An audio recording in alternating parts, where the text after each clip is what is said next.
Mag-tour tayo. Wardrobe. Na nakakatakot. Jeep. Ay, di pala. Dami sakay ah. GY ship pala sila. No? Wala yan. Higitin mo kasi sa kalahati. Higitin mo papunta sa akin. Papunta sa akin. Nawawala ako. Yan, sige, bili. Bili ng bili. I-try niyo lahat, ah.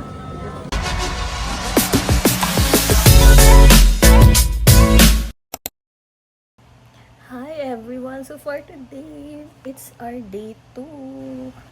So nakapag-ayos na kami, pero yung mga kama namin hindi siya maayos. Ayan. Maganda yung pwesto niya. So ito pala siya, aming tinutuluyan kapag umaga. Ayan. Ang cute no. Yung mga bahay dito. Patong-patong. Matanda na.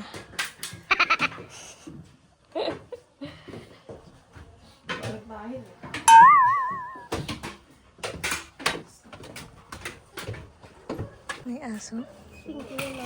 Ang lamig. Oo nga, may aso nga. Ang pakadami nyo. Huwag nyo titignan yan sila.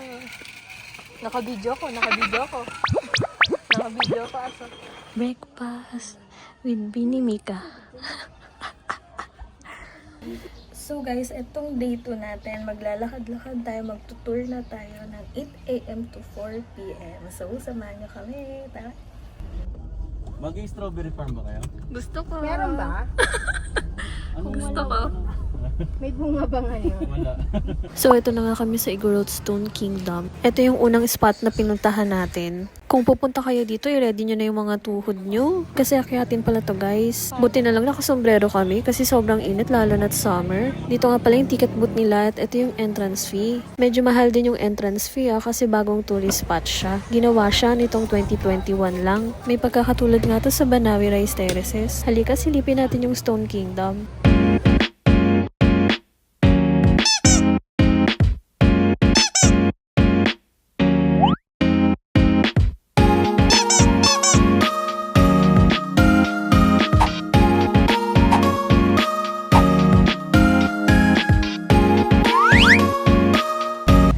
Walking pala to sa morning. Amoy langka. Ay, dito ba tayo? Doon pala tayo. Sabi mo. Sige, dito muna tayo. Okay. Papaganon din tayo.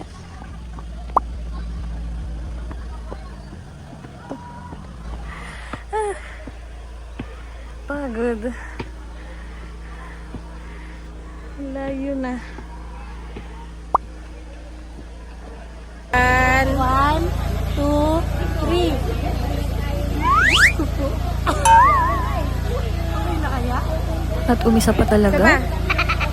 Ganitong kataas pala yung inakyat namin. May cafe. Check natin kung asan yung cafe. Doon daw yung hep-hep hooray. Ayun o. Ito pala.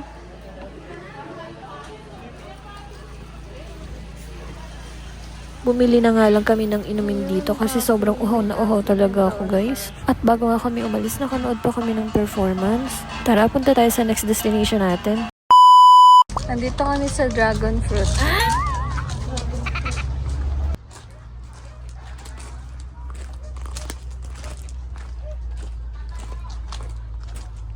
Bakit daw may shuttle? Kasi hindi sila pwedeng makyat. Okay. Mag-ingat nga pala kayo sa pantatak na to. Masyado kasi siyang matapang. Baka dumikit sa damit nyo. Buti na lang hindi dumikit sa damit ko. Nakaputi pa naman ako. Siguro kakalagay lang ng ink nun sa loob. Patuyuin nyo muna bago kayo magharot-harot ha. Mamaya kasi hindi nyo alam dumikit na pala sa damit nyo. Eto na nga, sinundo na nga kami ng shuttle na para kang nasa roller coaster kapag sumakay. Kasi grabe pala yung ikot ng daan dyan guys. Pa-zigzag talaga. Sobrang laki pala nito. Parang yung kaninang pinuntahan natin sa Igorot Stone Kingdom. 165 nga pala yung entrance fee dito. Para sa akin sobrang mahal niya. Bagong tourist spot nga pala to sa Baguio. Kaya siguro ganun kamahal. Still nire-renovate pa din naman siya up until now. Naka-open nga lang ito noong February 2025. Inspired nga nga pala ito sa Game of Thrones. Grabe yung panoramic view ng Benguet dito. At balita ko, makikita mo na rin yung La Union dito. Worth it din naman yung entrance guys, kaya try nyo rin pumunta dito. Hindi ko na nga napunta yung may gold na paint na yan. Kaya umakit na lang kami dun sa taas, tapos nag-picture-picture. Sobrang ganda kasi ng view, tapos bumaba na rin kami. Magtataho tayo. Strawberry akin. Ang sarap. Ano yan? Ube. Doon kami tapos pumeron, hindi namin strawberry. alam meron dito eh. Magkano? Teka. 50. Isa. 50? Ako din. Tataho ako. Ano mo ayaw ko? Sago? Sago na may konti. Gusto mo, naka-video ka boy. Naka-video ka. Pag di mo inayos yung gamit, sisikat ka. Yung presentation mo. Charot. Ito mo. Thank you po. Pinuntahan din namin yung Diplomat Hotel. Mura lang yung entrance fee dito, 10 pesos lang. Though hindi kami nakapasok dun sa pinakaloob kasi restricted pa din siya for safety purposes. Parang ito yung pahinga namin kasi hindi kami naglakad masyado at nagpicture-picture lang naman kami dito. Buti na lang sobrang aga namin dito, hindi pa nakakatakot. Ang sunod na pinuntahan namin ay church. Meron nga daw itong 252 steps. So guys, andito kami sa may parang sa Iloilo. Naalala niyo yung vlog ko sa Iloilo? Ganito din yung, tapos parang may 400 steps siya. Ayan, pagod kayo umakyat. Ngayon pababa na kami. At kung ayaw mo naman na umakyat through stairs, pwede siyang akyatin ng sasakyan. Pero syempre, try mo naman gamitin yung hagdan pababa. Hindi pwedeng kami lang yung mahihirapan dito. Strawberry lang. Yes, strawberry. Papa kasi ang pinapipili naman. Ang pinakahanap kong ice cream.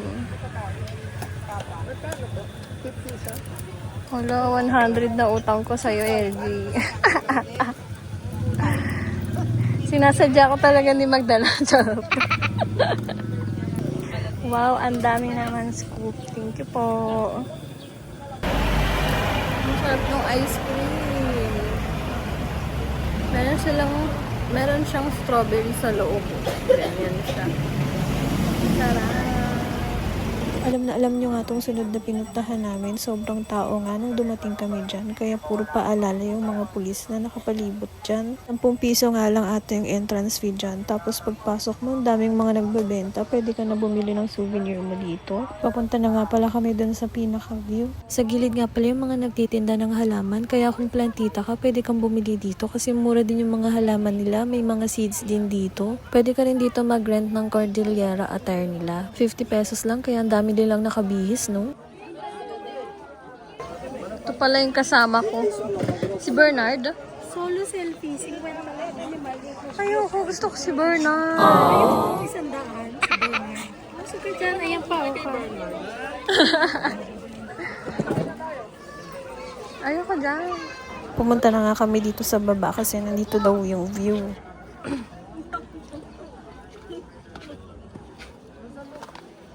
Tapos kumakain nga pala ako ng mais ko dito. Yung mais ko. Teka lang, matanda.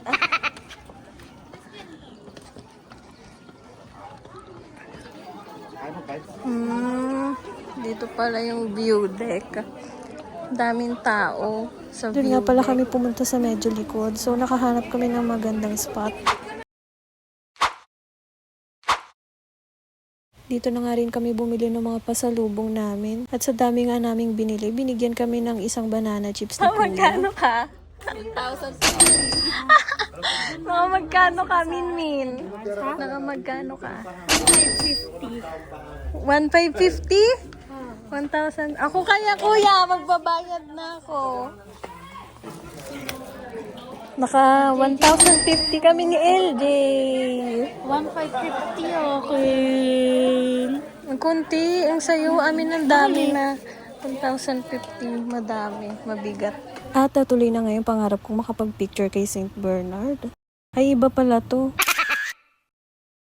Itong mga susunod na pinuntahan namin, hindi na nga kami pumasok sa loob kasi kulang na yung oras namin. Tsaka umuulan na nito guys. Di bali sa susunod na punta namin dito, bibisitahin ulit namin to at papasukin sa loob. Marami pa nga kaming hindi nabisita dito na tourist spot sa Baguio. Kaya gustong gusto ko rin talaga bumalik dito guys. Lalo na yung strawberry picking, hindi namin napuntahan kasi walang strawberry. 7 AM nga nito at gumayak pa kami papuntang Burnham Park kasi malapit-lapit lang din to sa tinutuluyan namin na Airbnb. Tsaka ito talaga yung pangarap kong puntahan sa Baguio. Naglakad-lakad nga din kami dito kasi si Bernard nagpapauwi ng pili nut, so dito na lang din kami humanap.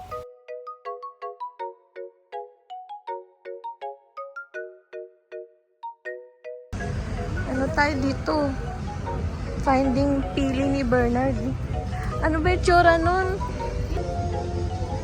Yung galing. Para silang mga ano, Chinese. Oo, Chinese no? Ito yung sa lake. Kaso sarado ang lake.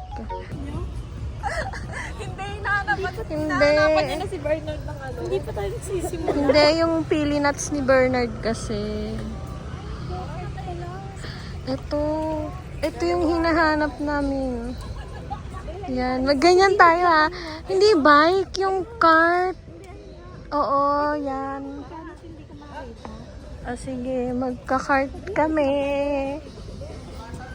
Magka-cart kami ng 7:13 AM.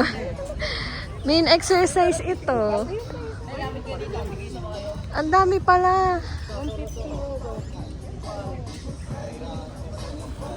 Ang dami pala. Ano? Go-kart. Ito. Yan. Gusto ko to. Dalawa? Ito. Gusto ko to. Para-pares kayo. I-discount 4 ko yan. Oo, sige. Go-kart na lang, go-kart. Go-kart tayo, tara. Sige. Go-kart. Go-kart po, 4. Apat. Hello. Yeah.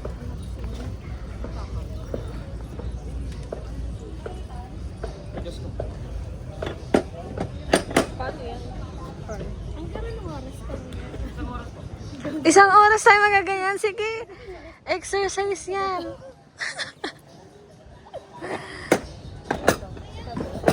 Adjust ko mo, may pa niyo mo. Adjust ko mo.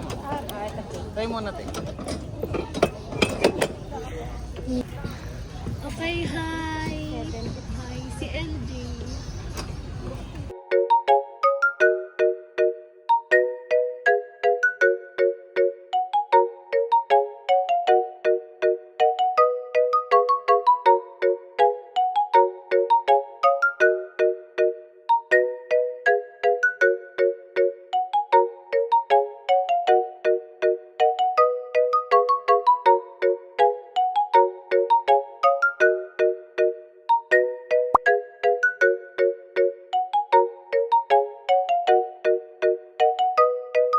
O diba ang arte, naka 0.5 pa yan siya. Hi guys! So ngayon kakagaling lang namin sa Burnham Park and magche-check out na tayo maya-maya mga 11 AM kasi 12:30 yung ating bus. So kailangan natin makahabol doon.